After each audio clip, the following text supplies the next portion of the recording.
오늘 여러분들과 하나님의 말씀을 나눌 제목은 복음의 소중한 가치라는 제목을 가지고 하나님의 말씀을 함께 나누도록 하겠습니다. 영상 띄워주세요.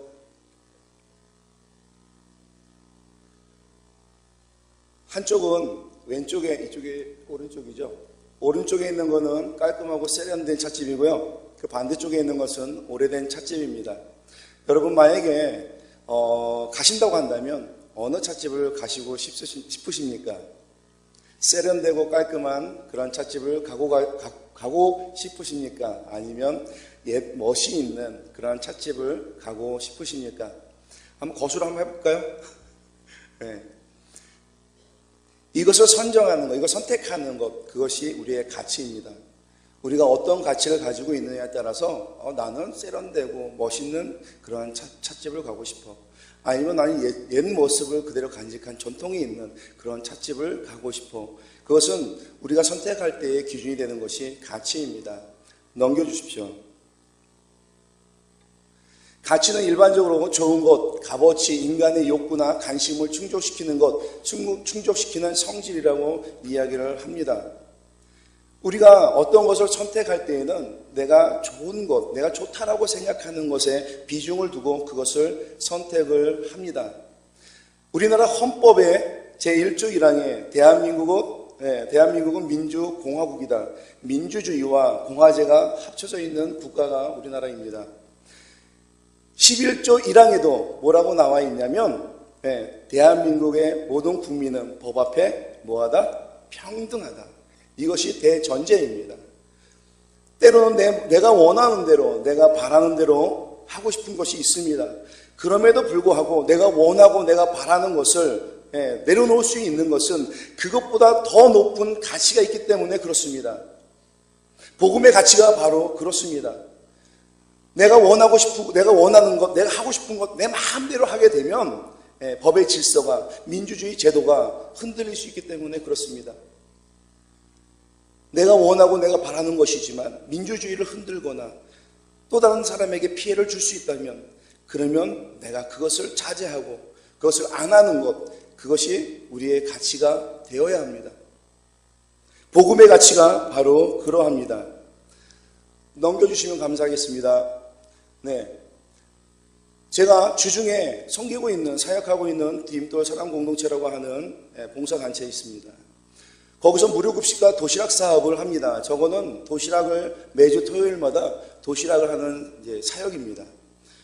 그런데 이 도시락 사역을 하면 많게는 15명, 20명 정도의 봉사자가 오고 적게는 한 10명 정도의 봉사자가 옵니다.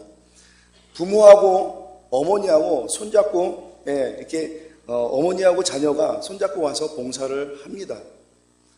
그리고 매주마다 봉사가 매주마다 오는 것이 아니라 한 달에 한 번 오지만 매주 도시락 사업은 진행이 됩니다. 매주마다 오는 분이 다르다는 이야기죠. 근데 그분들이 도시락을 정성껏 만들어서 열심히 화기애애하게 즐겁게 매주마다 봉사를 합니다. 그런데 그분들은 가지고 있는 것이 있습니다. 생각들이 뭐냐면 웰빙이라고 하는 거. 그래서 건강하게 어르신들에게 음식을 제공해야 된다, 이런 생각을 갖고 있습니다. 그러다 보니까 오늘 어르신들이 잘 안 오세요, 급식 때. 그리고 도시락을 갖다 주면은 못 먹어서 버렸어, 이러는 거예요. 우리가 뭐 상한 음식을 갖다 주는 게 아닌데 왜 못 먹어서 버렸다고 하지? 저희는 아침마다 시장을 봐서 그것을 그날 재료를 가지고 그날 도시락을 만들어서 또는 급식을 만들어서 어르신들에게 제공을 합니다. 근데 도시락을 제공해서 갖다 드렸더니 어르신들이 다 버렸다는 거예요. 왜 버렸습니까? 못 먹는 거라는 거예요. 먹을 수가 없다는 거예요. 아니, 저희가 상한 음식을 갖다 주는 게 아닌데 왜 드시질 못했습니까? 감자가 안 익었어. 사각사각해. 국이 너무 싱거워. 그럼 나는 이런 음식 못 먹어. 그러면서 버렸다는 거예요. 그러면서 제가 깨달은 게 있습니다. 또 한 가지는 무료급식을 합니다. 어르신들이 무료급식을 할 때에 그 한 끼의 음식을 드시기 위해서 운동 삼아 나오십니다. 그리고 맛있게 음식을 드시고 집으로 돌아가야 합니다. 집으로 다시 가야 합니다. 그런데 그 어르신들이 어느 날인가부터 안 나오시는 거예요. 그래서 어르신 왜 안 나오십니까? 그랬더니 어르신이 하는 말씀이 맛이 없어. 네, 음식이 맛이 없다는 거예요. 이 어머니들이 웰빙을 너무 강조하다 보니까, 그리고 또 도시락 봉사는 너무 친교를 목적으로 하다 보니까 어르신들이 음식을 드실 수 있는 그런 조리를 해서 드려야 되는데, 어떨 땐 제가 먹어도 너무 감자가 막 살아서 움직여요. 너무 사각사각해요. 그리고 국이 간이 안 맞아요. 그래서 먹을 수가 없어서 버렸어, 이렇게 표현을 하시는 거예요. 급식도 마찬가지예요. 이 어머님들이 너무 이 간을 건강에 좋게 만드신다고 소금을 너무 적게 싱겁게 만드시고, 우리 입에 조금 짜다 싶어야 어르신들 입맛에는 맞습니다. 그러다 보니까는 어르신들이 어느 순간부터 나오지 않으셔서 물어봤더니 음식이 맛이 없다는 거예요. 그런데 참 희한하죠. 저기 사진에 보면 좌측에 있는 게 젊은 분이 이제 음식을 만드셨던 때고, 오른쪽은 이제 봉사자가 없다 보니까 어르신들에게 부탁을 해드렸어요. 우리가 봉사자가 너무 없어서 봉사를 좀 해줬으면 좋겠습니다. 그랬더니 흔쾌히 그러면 내가 도와주겠노라고 나와서 이제 오른쪽에, 이쪽으로는 왼쪽이죠. 왼쪽 편에 있는 두 어르신이 음식을 요즘에 만드십니다. 넘겨주세요. 그 다음부터는 사람이 앉을 자리가 없는 거예요. 그러면서 제가 깨달았습니다. 우리가 추구하는 가치가 다르구나.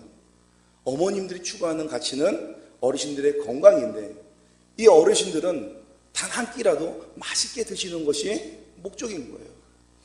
힘들게 하루 종일 집에 혼자 계시는 독거 어르신들이 힘들게 우리 센터에 찾아와서 그 한 끼를 먹겠노라고 오셨는데 맛없게 먹고 가시면, 드시고 가시면 어떻게 되겠습니까? 그 다음부터는 안 나오시는 거예요. 그런데 음식을 만드시는 봉사자가 어르신으로 바뀌다 보니까 어르신의 입맛에 맞게 음식을 만드시는 거예요. 그 다음부터는 앉을 자리가 없을 정도로 그렇게 오십니다.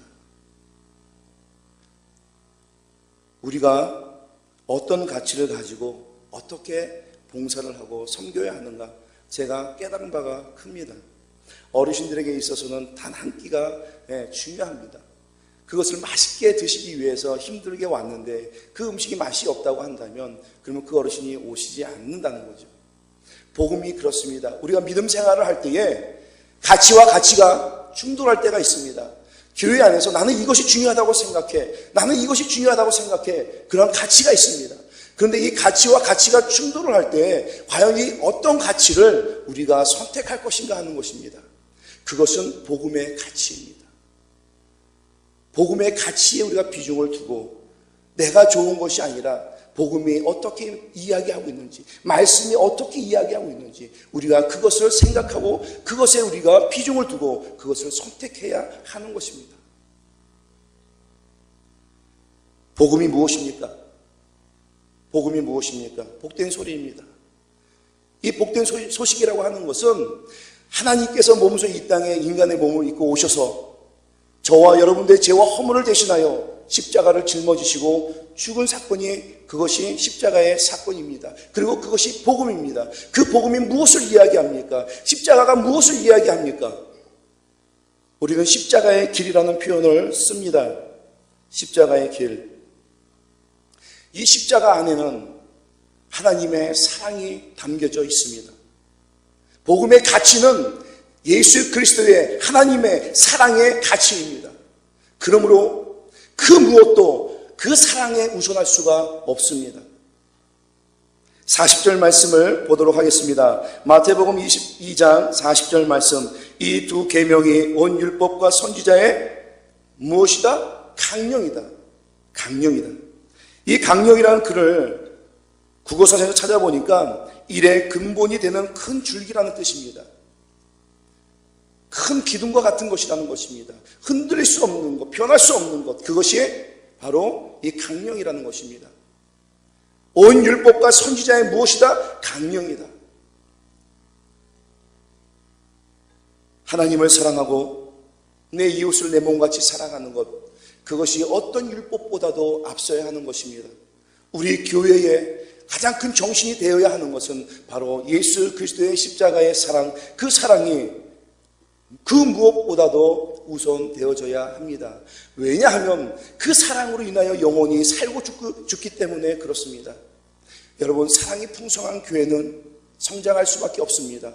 왜냐하면 그곳에 생명력이 있기 때문에 그렇습니다. 예수 그리스도의 생명이 있기 때문에 그렇습니다. 예수 그리스도의 사랑은 자신을 쳐서 죽이는 십자가의 그 사랑에는 생명력이 있기 때문에 그렇습니다. 예수님은 죽으신 것 같지만 죽은 것이 아니라 부활하셨습니다. 십자가를 짊어지고 죽은 것 같이 보이지만 그 안에 생명력을 가지고 다시 살아나신 분이 바로 예수 그리스도가 되기 때문에 그렇습니다. 그러므로 사랑이 있는 곳에, 예수 그리스도의 사랑이 있는 곳에 생명력이 있을 수밖에 없습니다. 황무지 같은 그런 곳에도 하나님의 씨앗이 심겨지면 그 생명력을 바라는 것이 예수 그리스도의 사랑이며 생명입니다. 여러분, 그것을 믿으십니까? 그 사랑이 우리 일산 그리스도의 교회에 넘치기를 소망합니다. 하나님의 백성은 하나님의 법을 따라야 합니다. 그것이 바로 오늘 우리에게 주신 말씀입니다. 첫째는 하나님을 사랑하는 것이고, 둘째는 내 이웃을 내 몸과 같이 사랑하는 것입니다. 첫째는 하나님을 사랑하는 것입니다. 우리가 하나님을 사랑한다는 것은 하나님이 기뻐하시는 일을 하는 것입니다. 하나님이 기뻐하는 일이라는 것은 죽은 영혼을 찾는 것입니다.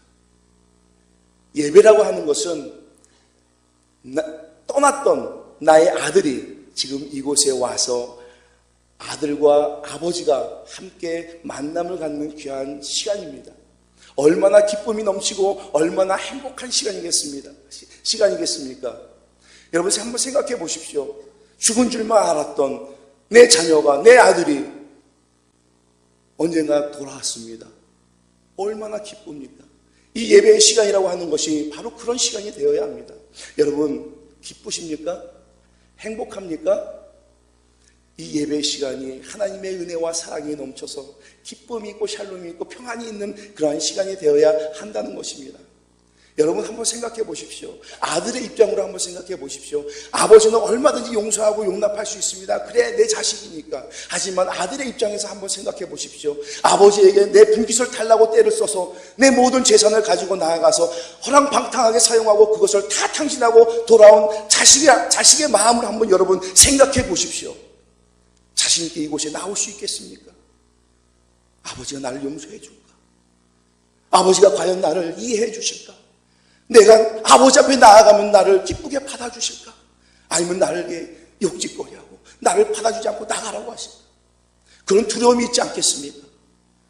그러함에도 불구하고 그런 마음을 가지고 나온 아들에게 하나님께서는 모든 것을 다 용서해 주셨습니다. 그것이 사랑입니다. 저는 어느 순간인가부터 깨달은 게 있습니다. 그것은 무엇이냐면 내가 도저히 이해할 수 없고 내가 도저히 용납할 수 없는 그러한 사람이 있습니다. 우리가 믿음 생활하다 보면 왜 저 사람은 저럴까라고 도저히 이해할 수 없는 그런 분들이 믿음 생활할 때 있습니다. 없다고 장담하지 않습니다. 저 또한 그랬기 때문에 여러분들에게 이야기할 수 있습니다.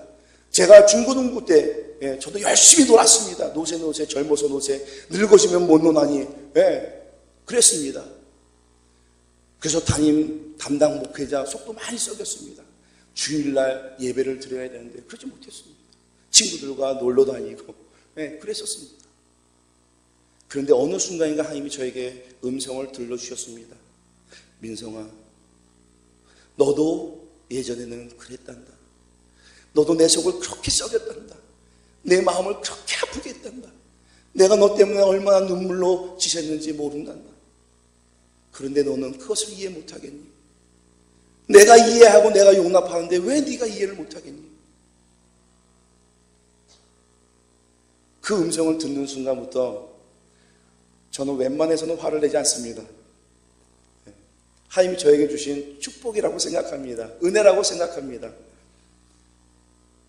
아무리 들이받는 염소 같은 성도님이 계신다 할지라도, 그러한 영혼이 있다 할지라도, 그러함에도 불구하고 주님이 나를 사랑하시고 나를 용납하시고 나를 인정해 주셨던 것처럼 나 또한 그를 인정하고 용납하는 것이 주님의 받은 사랑의 은혜에 복음의 그 가치에 내가 조금이라도 보답하는 길이 아닌가 생각이 듭니다.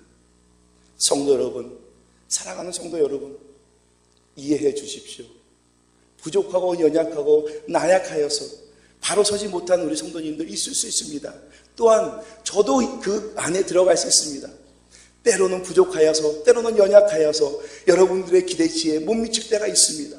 그러함에도 불구하고 여러분, 지금의 모습을 보는 것이 아니라 미래의 소망을 품고 꿈을 가지고 저 사람이 하나님 앞에 귀하게 쓰임받을 수 있는 그날을 꿈꾸면서 여러분은 가주십시오. 기다려 주십시오. 그것이 하나님 앞에 진정하게 예배를 드리는 것이 아닌가 생각이 듭니다. 여러분, 예배를 드리는 것은 내가 중심에 서는 것이 아닙니다. 하나님이 예배의 가운데에 서시는 것입니다. 그래서 하나님이 기뻐 받으시는 예배를 드리는 것입니다. 나의 감정으로 예배를 드리는 것이 아니라 하나님이 주시는 은혜와 감동으로 예배를 드리는 것입니다. 내가 일하는 것처럼 느끼지만 착각하지 마십시오. 하나님이 일하시는 것입니다. 지금 이 순간에도 하나님이 역사하고 계십니다. 하나님이 지금 이 순간에도 개입하고 계십니다. 그것을 하나님의 경륜이라고 이야기합니다. 하나님께서 일하시고 하나님께서 계획하시고 하나님께서 그 계획하신 것들을 이루어가는 것, 그것이 하나님의 경륜이라고 표현을 합니다. 여러분, 때로는 우리가 사역지에서 아침에 일어날 때 나에게 주어진 사명이 있습니다. 그 주어진 사명을 감당해야 되는데 때로는 힘들고 때로는 어렵고 때로는 나를 인정해 주지 않아서 실망하고 낙담할 때가 있습니다. 그래서 하기 싫을 때가 있습니다. 내가 꼭 이걸 해야 하는가? 나 아니면 다른 사람 없는가? 내가 이런 대접 받아가면서 내가 이것을 해야 하는가? 여러분, 그런 생각이 들 때 있습니다. 복음의 가치는요, 그것이 아닙니다. 내가 인정받는 것이 아니라 나를 통해서 하나님이 역사하실 수 있도록 나를 내어드리는 것이, 그것이 복음의 가치입니다. 나를 내어놓으십시오. 하나님이 나를 통해 일하실 수 있도록 나를 하나님 앞에 맡기십시오. 그러면 여러분, 실망할 일이 없습니다. 낭망할 일이 없습니다. 왜냐하면 하나님이 하고 계시기 때문에 그렇습니다. 주님이 십자가에 못 박혀 돌아가실 때 많은 제자들이 예수 그리스도를 떠났습니다. 실패한 종교처럼, 실패한 그 무엇처럼 되어져 버렸습니다. 그러나 예수님께서는 죽음의 권세를 뛰어넘으시고 부활하셨습니다. 살아나셨습니다. 그것이 생명입니다. 그것이 복음의 능력입니다. 여러분, 지금 내가 하고 있는 일이 보잘것없고 그리고 능력이 없는 것처럼 보이지만 그렇지 않습니다. 하나님의 능력은 지금 나타나는 것이 아니라 과거, 미래를 통해서 하나님께서 드러내 보여주신다라는 사실입니다. 여러분, 제가 일산 그리스도의 교회에 10여 년, 지금 14년, 15년 차 있습니다. 처음에 왔을 때에 저 여러분 이렇게 설교 못했습니다. 늘 떨리는 마음으로, 이 앞에 서 있으면은 담임 목사님이 언젠가 이런 이야기하는 것처럼 아랫도리를 벗고 온 것처럼 부끄러운 모습으로 말씀을 전한다는 그런 이야기를 전해 들을 때가 있습니다. 저는 여러분 지금 안 떠는 것처럼 보이지만 사시나무 떠는 것처럼 무진장 떨립니다. 14년 차임에도 불구하고 그러합니다. 그러함에도 불구하고 여러분들에게 담대하게 선포할 수 있는 것은 내가 하는 것이 아니라 하나님이 하시고 계시다는 그 사실을 믿기 때문에 그렇습니다. 여러분, 내가 하는 게 아니에요. 착각하지 마십시오. 하나님이 주시는 은혜와 감동으로 하는 것입니다. 예배를 드리는 것도 그렇습니다. 나의 감정으로 예배를 드리는 것이 아닙니다. 하나님이 주시는 감동과 하나님이 주시는 그 충만한 은혜를 가지고 하는 것입니다. 찬양이 있습니다. 제가 오늘 목소리가 별로 안 좋은데 찬양을 한 곡 보도록 하겠습니다. 여러분들도 너무나 잘 아는 찬양입니다. 사랑이 언제나 넘치면 은혜로 얼굴이 환해요. 성령의 충만한 모습을 서로가 느껴요. 할렐루 할렐루 손뼉 치면서 할렐루 할렐루 소리 외치며 할렐루 할렐루 두 손을 들고 주님을 찬양해요. 아멘. 일부 예배 때보다는 좀 낫네요. 일부 예배 때는 저 혼자 불렀는데 여러분이 이렇게 불러주시니까 정말 감사합니다. 이 찬양의 가사의 내용처럼 성령의 충만한 모습을 서로가 뭐해요? 느껴요. 하나님의 은혜가 임하면, 하나님의 성령의 충만함이 우리와 함께하면 우리의 모습이 바뀝니다. 우리의 얼굴에서 환한 빛이 납니다. 광채가 납니다. 왜냐하면 생명 되시고 사랑 되시고 기쁨 되시는 그 주님이 우리와 함께하고 있기 때문에 그렇습니다. 우리의 얼굴이 5만 가지 인상으로 만약에 찌그러져 있다면 여러분 예배의 실패자들입니다. 예배에 성공한 사람들은 주님을 만나는 것입니다. 하나님을 만나는 것입니다. 그 은혜를 충만하게 누리는 것입니다. 그래서 여러분이 예배를 마치고 돌아가면 내 마음속에 왠지 모르는 기쁨이 있고 즐거움이 있고 행복을 느낄 때가 여러분 있을 때가 있습니다. 느껴보셨습니까? 아멘. 느끼셔야 합니다. 예배는 바로 그 순간입니다. 아버지와 아들이 만나서 그 아들의 근심과 걱정과 염려를 가지고 왔을지라도 내가 그 모든 것을 다 용서해 주신다고 하는 하나님을 만나는 시간입니다. 그러니 안 기쁠 수가 있겠습니까? 신분이 회복되어집니다. 하나님의 자녀로, 하나님의 백성으로 신분이 회복되어지는 순간입니다. 그러니 얼마나 행복하고 얼마나 기쁜 시간입니까? 그래서 첫째는 하나님을 사랑한다는 것은 하나님 앞에 예배를 드리는 것입니다. 하나님이 중심이 되는 예배를 드린다고 하는 것은 죽은 영혼을 살리는 시간이기도 합니다. 하나님의 품을 떠났던 그 자녀가, 주의 자녀가 지금 이곳에 와서 하나님을 만나고 내가 지금 하나님과의 관계를 회복하는 은혜의 시간이 되기도 하기 때문에 그렇습니다. 하나님이 가장 기뻐하는 것은 죽은 영혼이 주 앞에 나아갈 때입니다. 믿으십니까? 아멘. 저와 여러분들을 부르심의 목적은 저와 여러분만 구원받아서 하나님 앞에 가는 것이 아니라 죽어가는 저 영혼을 살리기 위하여 저와 여러분들을 지금 이 시간에 불러 하나님의 말씀으로 양육하는 줄을 믿습니다. 아멘.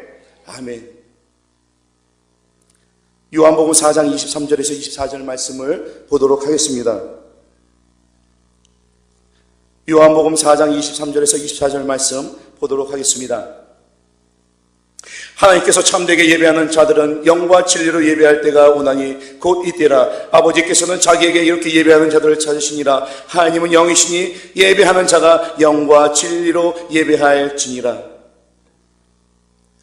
이 본문의 말씀 여러분 너무나도 잘 알고 있는 말씀입니다. 근데 이 말씀이 나온 배경은 예수님께서 수가성이라고 하는 곳에 가서 사마리아 여인을 만납니다. 수가성 여인이라고도 하고 사마리아 여인이라고도 합니다. 근데 이 여인이 예수님을 만나자마자 예수님에게 이런 말을 전합니다. 예수님, 그리심산과 에벨산에서 모여서 예배를 드리는데 당신들의 유대인들은 예루살렘에서 예배를 드려야 한다고 합니다. 우리가 어디에서 예배를 드려야 합니까? 라고 질문을 합니다. 그런데 예수님께서 만약에 이 질문을 받으시고 이 질문에 대한 답을 하신다고 한다면 에발산과 그리심산에서 예배를 드려야 한다더니 아니면 지금의 유대인처럼 예루살렘 성전에서 예배를 드려야 한다고 이야기를 해야 어구가 맞습니다. 그런데 예수님께서는 그렇게 말씀하지 않으시고 어떻게 말씀하시냐면 오늘 본문의 말씀처럼 아버지께 참되게 예배하는 자들은 영과 진리로 예배할 때가 오나니 곧 이때라. 아버지께서는 자기에게 이렇게 예배하는 자들을 찾으시니라. 하나님은 영이시니 예배하는 자가 영과 진리로 예배할지니라. 지금 수가성의 여인은 예배를 어디에서 드려야 합니까? 라고 하는 본질이 아닌 형상을 이야기를 합니다. 근데 예수님께서는 본질을 이야기합니다. 예배를 드리는 장소가 중요한 것이 아니라 예배를 드리는 너희의 자세, 너희의 마음이 중요하다라고 본질을 이야기했습니다. 여러분, 우리는 예배의 현상만을 쫓을 때가 있습니다. 성가대 찬양이 어떻든지, 목사님의 넥타이가 어떻게 됐든지, 이게 중요한 것이 아닙니다. 말씀의 생명력이 있느냐, 여러분 그 예배 시간에 하나님을 만났느냐, 이것이 본질입니다. 여러분들이 예배를 통하여 사랑하는 하나님의 사랑을 누리지 못하고 그 하나님을 만나지 못하고 돌아간다면, 저 문을 나선다면 여러분들은 예배의 실패자들입니다. 귀한 시간을 투자하여서 왜 예배의 성공자가 되지 못하고 왜 예배의 실패자들이 되어지시려고 합니까? 여러분, 이 수가성의 여인의 우둔한 질문처럼 예배 드리는 장소, 예배 드리는 장소가 어디면 어떻습니까? 우리가 드리는 예배의 대상이 누구인지, 그분이 하나님이라는 사실을 여러분들이 믿고 의지하고, 그리고 그 안에 예수 그리스도의 사랑이 여러분의 가슴을 촉촉하게 적실 수 있다면, 메말라가는 우리의 심령에 단비를 부어줄 수만 있다면, 여러분 그것이 예배에 성공한 것이 아니겠습니까?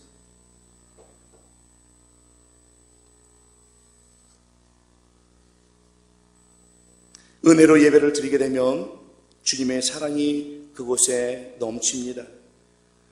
하나님의 은혜와 사랑이 넘치는 그곳에는 기쁨이 있을 수밖에 없습니다.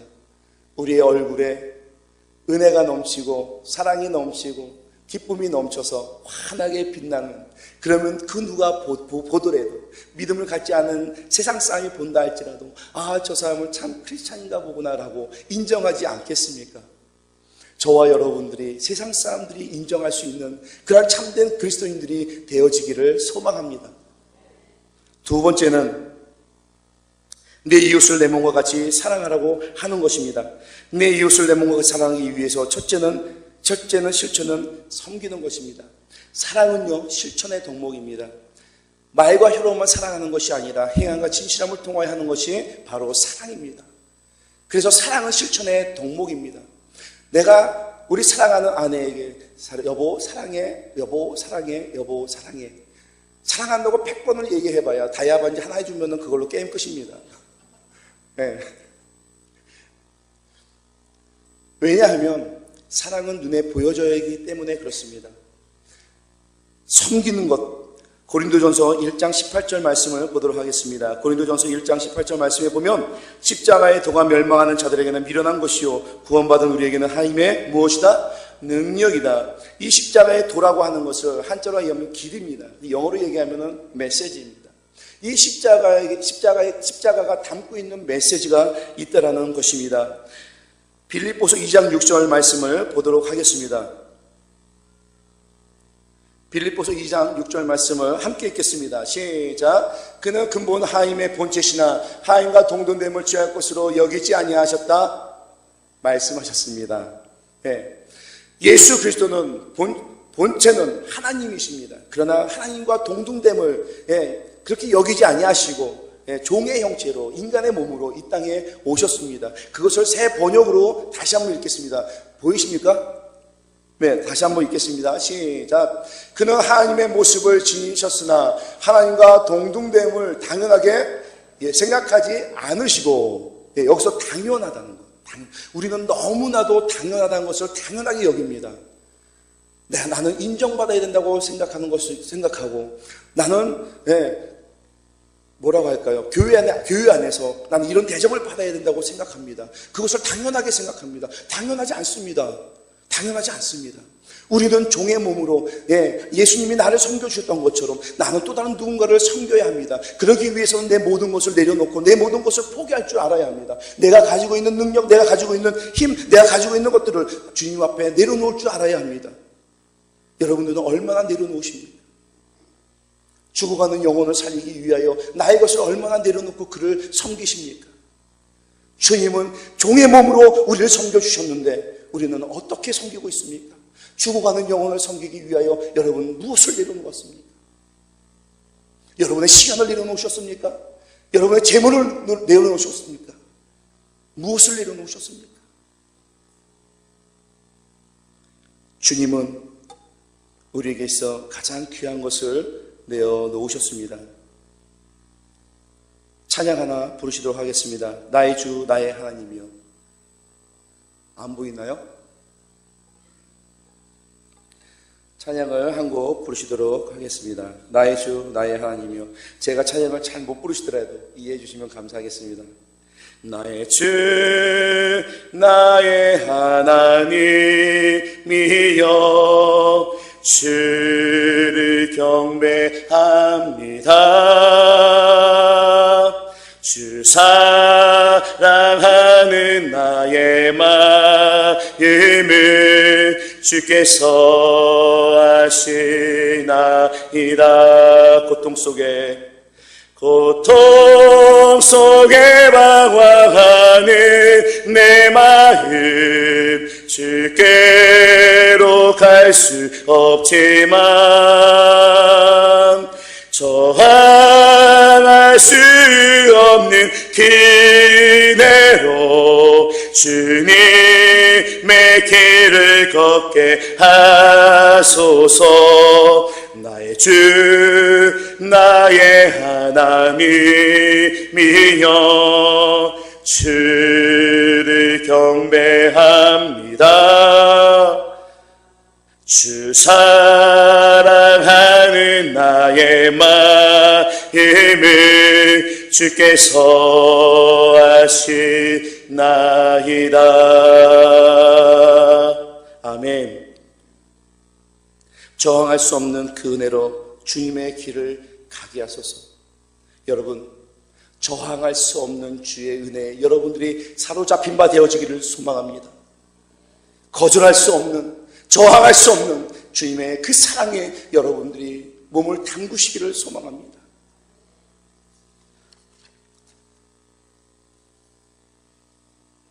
두 번째는 사랑의 실천은 오래 참는 것입니다. 성경의 9가지 열매에도 나오는 것처럼 사랑과 희락과 화평과 오래 참음과 자비와 양성과 충성과 온유와 절제라고 하는 이 성령의 9가지 열매 안에 오래 참음이라고 하는 것이 있습니다. 이 오래 참는 것은 함께 하는 것입니다. 함께 동행하는 것입니다. 때로는 힘들고 어려울 때가 많이 있습니다.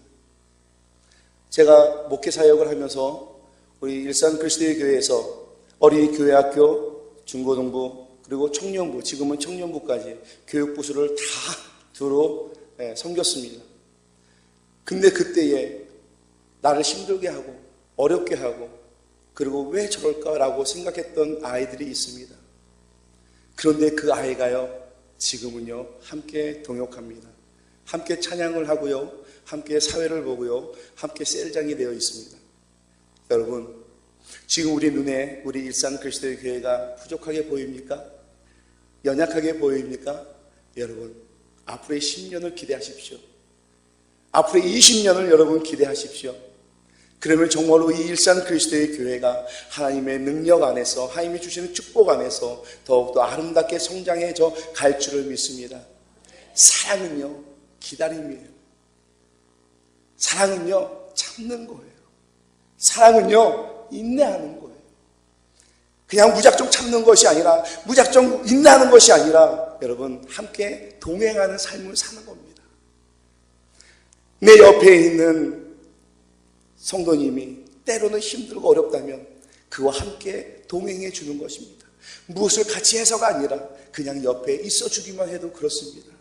주님이 우리와 지금까지 함께 하셨던 것처럼 여러분, 그러한 믿음의 연약한 자들을 옆에 여러분들이 있어 주십시오. 그리고 사역의 현장에 여러분들이 있어 주십시오. 그냥 그 자리를 채우고 있는 것도 은혜입니다. 여러분들이 힘들다는 이유로, 어렵다는 이유로, 내 마음을 이해해 주지 못한다는 그 이유로 그 자리를 벗어난다면, 그 자리를 채우지 못한다고 한다면 그 자리를 과연 또 누가 채우겠습니까? 여러분, 사랑은요, 참고 인내하고 돕는 겁니다. 여러분이 그렇게 함께 해주시면 감사하겠습니다. 결론의 말씀입니다. 복음의 소중한 가치는 생명을 살리는 일에 있습니다. 가치와 가치가 충돌할 수 있습니다. 그러나 그 가치를 우리가 무엇으로 선택할 것인가, 그것은 복음의 가치가 되어야 합니다. 그 복음의 가치는 예수님께서 십자가를 짊어지신 사랑의 가치입니다. 첫째는 하나님을 사랑하고 둘째는 내 이웃을 사랑하는 것, 그것이 온 율법과 선지자의 무엇이다? 강령이다. 그것을 앞설 수는 없습니다. 생명을 살리는 그 일에 우리가 헌신하고 나아가는 것이 저와 여러분 그리고 우리 교회의 사명인 줄을 믿습니다. 그래서 한국 교회가 십자가는 있으나 예수 그리스도의 사랑은 없고, 예배는 드리지만 그 안에 하나님이 없고 예수님이 없는 그런 예배가 되어지지 않기를 주님의 이름으로 소망합니다.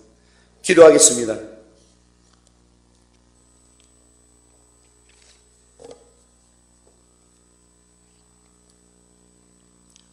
언제나 사랑이 많으신 주님, 비록 부족하고 연약한 저희들이지만 오늘 보지 마시고 주님 미래를 봐 주시옵소서.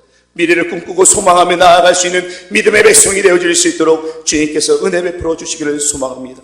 복음의 가치를 가지고 우리가 살아갈 수 있도록 도와주시옵소서. 주님이 우리를 죽기까지 사랑하여 주셨던 것처럼 우리가 죽어가는 영혼을 살리는 그 일에 우리의 생명을 바칠 수 있도록 주님께서 은혜를 내려 주시옵소서. 그 사명에 불타오르는 심장을 가지고 성령의 충만함을 가지고 우리의 성도님들이 앞장서 갈 수 있도록 도와주시옵소서. 이 모든 말씀 우리를 죽기까지 사랑하여 주시는 예수님의 이름으로 기도합니다. 아멘.